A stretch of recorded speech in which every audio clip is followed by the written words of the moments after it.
வரும் 7 மாதங்களில் தோற்கடிக்கப்பட்ட அனுர அரசாங்கம் மகிழ்ச்சியில் முட்டுக்கட்சி. மக்கள் ஆணைக்கு மதிப்பளித்து ஓரணியில் திரள்வோம், எதிர்க்கட்சிகளுக்கு சஜித் அழைப்பு. ராஜபக்ஷ குடும்பத்திலிருந்து முக்கிய அரசியல்வாதி ஒருவர் விரைவில் கைது. கொழும்பில் ஒன்றிணையும் சஜித் ரணில் தரப்புகள் கேள்விக்குறியாகும் திசை காட்டி. அனுர அரசை அதிகாரத்திலிருந்து துரத்துவதே நோக்கம், வெளிப்படையாக அறிவித்தது ரணில் தரப்பு. இந்தியாவின் பாகிஸ்தான் மீதான ஆபரேஷன் சிந்தூர் சீனாவுடன் பகிர்ந்த செய்தி. மக்கள் வழங்கியுள்ள ஆணையின் பிரகாரம் அந்த ஆணைக்கு மதிப்பளித்து எதிர்க்கட்சிகளை ஒன்றிணைத்து அதற்குரிய தலைமைத்துவத்தை வழங்க தயார் என்று எதிர்க்கட்சித் தலைவர் சஜித் பிரேமதாச அறிவித்துள்ளார். உள்ளூராட்சி சபை தேர்தல் முடிவுகள் தொடர்பில் அவர் நேற்று விசேட அறிவிப்பொன்றை வெளியிட்டுள்ளார். அந்த அறிவிப்பிலேயே மேற்படி விடயத்தை அவர் தெரிவித்துள்ளார். அதில் அவர் மேலும் குறிப்பிட்டுள்ளதாவது: ஜனாதிபதி மற்றும் பொது தேர்தல்களில் இருபெரும் மக்கள் ஆணைகளை பெற்ற இந்த அரசு 6 மாதங்கள் என்ற குறுகிய காலத்தில் மிகப்பெரிய சரிவை சந்தித்துள்ளது. எதிர்க்கட்சியை சேர்ந்த சகல தரப்பினர்களையும் ஒன்றிணைத்துக் கொண்டு செயல்பட வேண்டும் என்ற செய்தியை நாட்டு மக்கள் தேர்தலின் ஊடாக முன்வைத்துள்ளனர். ஜனாதிபதி தேர்தலை கையாண்டது போலவே இந்த உள்ளூராட்சி சபை தேர்தலையும் ஜேவிபி கையாண்டது. தேர்தலுக்காக மதம் கூட பயன்படுத்தப்பட்டது. நாட்டு மக்கள் இப்போது பொய்களுக்கு முற்றுப்புள்ளி வைத்துள்ளனர். எனவே பொய்களை முறியடித்து உண்மையான பலம் வாய்ந்த மக்கள் சேவைக்காக எதிர்க்கட்சியை சேர்ந்த சகல தரப்புகளும் ஒன்றிணைய வேண்டும் என்ற பொதுமக்களின் கருத்தினை அடிப்படையில் இந்த சவாலான பொறுப்புக்கு தலைமை வழங்க ஐக்கிய மக்கள் சக்தி தயாராக உள்ளது என்று அவர் தெரிவித்துள்ளார்.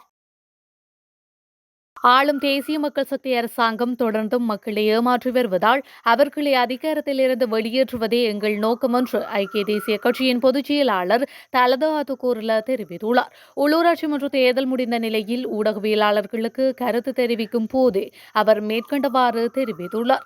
எதிர்க்கட்சி பெரும்பான்மையாக உள்ள உள்ளூராட்சி மன்றங்களில் கூட்டு நிர்வாகங்களை அமைப்பதற்கு மற்ற எதிர்க்கட்சிகளுடன் ஒத்துழைப்பதற்கான வழிகளையும் வழிமுறைகளையும் தீர்மானிக்க ஐக்கிய தேசிய கட்சி பேச்சுவார்த்தையில் ஈடுபட தயாராக உள்ளது. எதிர்க்கட்சி பெரும்பான்மையாக உள்ள உள்ளூராட்சி மன்றங்களில் நிர்வாகங்களை அமைப்பதற்காக ஐக்கிய மக்கள் சக்தி மற்றும் பிற கட்சிகளுடன் பேச்சுவார்த்தையில் ஈடுபட நாங்கள் தயாராக உள்ளோம் என்றும் அவர் கூறியுள்ளார். நாங்கள் எப்பொழுதும் ஐக்கிய மக்கள் சக்தியுடன் இணைந்து பணியாற்ற தயாராக இருந்தோம். நானும் எங்கள் துணைத் தலைவர் ருவான் விஜயவர்தனவும் சிறிது காலத்திற்கு முன்பு அவர்களுடன் ஒரு உரையாடலை நடாத்தினோம். இந்த செயல்முறையை இப்போது மீண்டும் தொடங்கலாம் என்றும் அவர் மேலும் தெரிவித்துள்ளார். எதிர்வரும் ஒரு சில வாரங்களுக்குள் ராஜபக்ஷ குடும்பத்திலிருந்து முக்கிய அரசியல்வாதி ஒருவர் கைது செய்யப்படலாம் என்று தகவல்கள் வெளியாகியுள்ளன. கடந்த கோட்டாபய ஆட்சியில் சீனாவில் இருந்து இறக்குமதி செய்யப்பட்ட தரம் குறைந்த உரம் மோசடி தொடர்பில் ராஜபக்ஷ குடும்பத்தின் இளம் அரசியல்வாதியான சசீந்திர ராஜபக்ஷவை கைது செய்வதற்கான விசாரணைகள் தற்பொழுது தீவிரம் பெற்றுள்ளன. அதன் பிரகாரம் எதிர்வரும் நாட்களில் அவர் கைது செய்யப்படக்கூடும் என்றும் தெரிய வருகின்றது. அதேபோன்று அவருடன் சேர்ந்து முன்னாள் அமைச்சர் மஹிந்த ஆனந்த அளுத்கமகேயும் விரைவில் கைது செய்யப்படுவதற்கான சாத்தியங்கள் இருப்பதாக அரசாங்கத்திற்கு நெருக்கமான வட்டாரங்களிலிருந்து தெரிய வந்துள்ளது. கொழும்பு மாநகர சபையில் 13 உறுப்பினர்களை பெற்றுள்ள ஐக்கிய தேசிய கட்சி அடுத்த மாநகர சபை நிர்வாகத்தை அமைப்பதிலும் முதல்வரை நியமிப்பதிலும் ஐக்கிய மக்கள் சக்தியை ஆதரிக்க உள்ளதாக தெரிவித்துள்ளது. குறித்த விடயமானது ஐக்கிய தேசிய கட்சியின் பிரதி தலைவர் ருவன் விஜயவர்தனவினால் தெரிவிக்கப்பட்டுள்ளது. அத்துடன் இது தொடர்பான கலந்துரையாடல்கள் விரைவில் நடைபெறும் என்றும் அவர் குறிப்பிட்டுள்ளார். இந்த நிலையில் கொழும்பு மாநகர சபையில் தேசிய மக்கள் சக்தி அதிக இடங்களை வென்ற போதிலும் எதிர்க்கட்சிகளே பெரும்பான்மையை கொண்டுள்ளன. இதன்படி கொழும்பு மாநகர சபையின் கட்டுப்பாட்டை பெற மற்ற எதிர்க்கட்சிகளுடன் ஒத்துழைக்கும் நோக்கத்தை ஐக்கிய மக்கள் சக்தி உறுதிப்படுத்தியுள்ளது. இதேவேளை கொழும்பு மாநகர சபையில் அதிகாரத்தை நிறுவுவதாக தேசிய மக்கள் சக்தியும் உறுதியளித்துள்ளதுடன் தேவையான ஆதரவை பெற பல்வேறு தரப்பினருடன் கலந்துரையாடல்கள் நடந்து வருவதாகவும் தெரிவிக்கப்படுகின்றது. மைத்ரிபால ஸ்ரீசேனவின் அரசாங்கம் 37 மாதங்களுக்கு பிறகு தோற்கடிக்கப்பட்டது என்றும் இந்த அரசாங்கம் வெறும் 7 மாதங்களுக்கு பிறகு தோற்கடிக்கப்பட்டது என்றும் ஸ்ரீலங்கா பொதுஜன பெரமுனவின் பொதுச் செயலாளர் சாகர காரியவசம் தெரிவித்துள்ளார். உள்ளூராட்சி மன்ற தேர்தல் முடிவுகளுக்கு பின்னர் ஊடகங்களுக்கு கருத்து தெரிவிக்கும் போதே அவர் மேற்கண்டவாறு தெரிவித்துள்ளார்.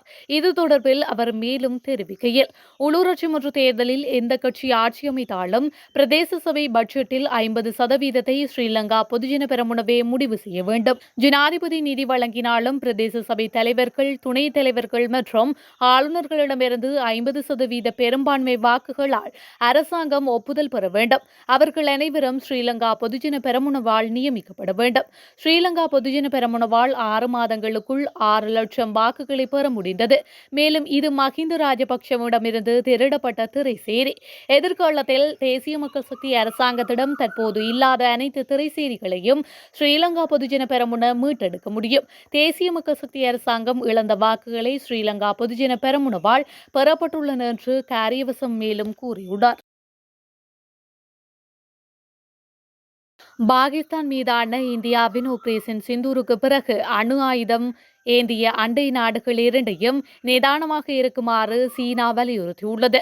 பஹல்காம் பயங்கரவாத தாக்குதலுக்கு பதிலடி கொடுக்கும் விதமாக பாகிஸ்தான் மற்றும் பாகிஸ்தானை தளமாக கொண்ட பயங்கரவாத உள்கட்டமைப்பு தளங்களை தாக்கும் ஆபரேஷன் சிந்தூர் என்ற திட்டத்தை இந்தியா நேற்று அதிகாலையில் தொடங்கியது.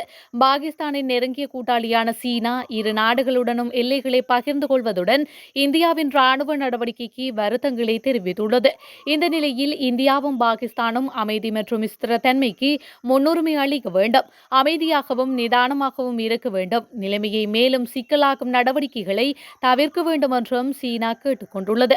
பாகிஸ்தான் காஷ்மீரின் பஞ்சாப் மற்றும் பாகிஸ்தான் எல்லைப் பகுதிகளில் 9 இடங்களில் பயங்கரவாத முகாம்கள் மீது இந்தியா பாகிஸ்தான் காஷ்மீரின் பஞ்சாப் மற்றும் பாகிஸ்தான் எல்லைப் பகுதிகளில் 9 இடங்களில் பயங்கரவாத முகாம்கள் மீது தாக்குதல்களை நடாத்தியது. ஜம்மு காஷ்மீரின் பஹல்காமில் 26 பொதுமக்கள் கொல்லப்பட்டு 2 வாரங்களுக்கு பிறகு இந்த ராணுவ நடவடிக்கை மேற்கொள்ளப்பட்டமையும் குறிப்பிடத்தக்கது. உந்துருளிகளில் பயணிக்கும் போது முகத்தை மறைக்கும் தலைக்கவசம் அணிந்திருப்பவர்களுக்கு இலங்கை போலீஸ் திணைக்களம் விசேட அறிவிப்பொன்றை வெளியிட்டுள்ளது. அதன்படி குறித்த நபர்கள் தங்கள் அடையாளத்தை உறுதிப்படுத்தாவிட்டால் அவர்களை கைது செய்யும் அதிகாரம் போலீசாருக்கு இருப்பதாக அறிவிக்கப்பட்டுள்ளது. அதுடன் தலைக்கவசம் அணிந்திருக்கும் போது சந்தேகத்திற்கிடமான முறையில் நடந்து கொள்வோரை கைது செய்ய அதிகாரிகளுக்கு அனுமதி உண்டு என்றும் போலீஸ் தரப்பு தெரிவித்துள்ளது. எனவே சோதனைகளின் போது ஒத்துழைக்குமாறு தனிநபர்களை கேட்டுக்கொண்டு போலீஸ் தரப்பு அவ்வாறு செய்ய தவறுபவர்களை கைது செய்யும் அதிகாரம் அதிகாரிகளுக்கு உள்ளது என்றும் தெரிவித்துள்ளது. இந்தியாவின் சமீபத்திய தாக்குதல் இரு அண்டை நாடுகளுக்கும் இடையிலான மோதலை விரிவுபடுத்துவதற்கான அழைப்பை குறைக்கின்றது என்று பாகிஸ்தானின் பாதுகாப்பு அமைச்சர் எச்சரித்துள்ளார். ஆனால் இஸ்லாமாபாத் ஒரு முழுமையான போரை தவிர்க்க முயற்சிக்கின்றது என்றும் கூறியுள்ளார். பாகிஸ்தான் மீது இந்தியா நடாத்திய தாக்குதல் தெளிவான பாதுகாப்பு மீறல் என்றும் பாகிஸ்தான் பாதுகாப்பு அமைச்சர் கவாஜா முகமது ஆசிப் சுட்டிக்காட்டியுள்ளார். இந்த நிலையில் குறித்த மோதலை விரிவுபடுத்துவதற்கான அழைப்பு மேலும் அதை பிராந்தியத்திற்கு மிகவும் பரந்ததாகவும் மிகவும் ஆபத்தான மாற்றக்கூடும் என்றும் அவர் கூறியுள்ளார்.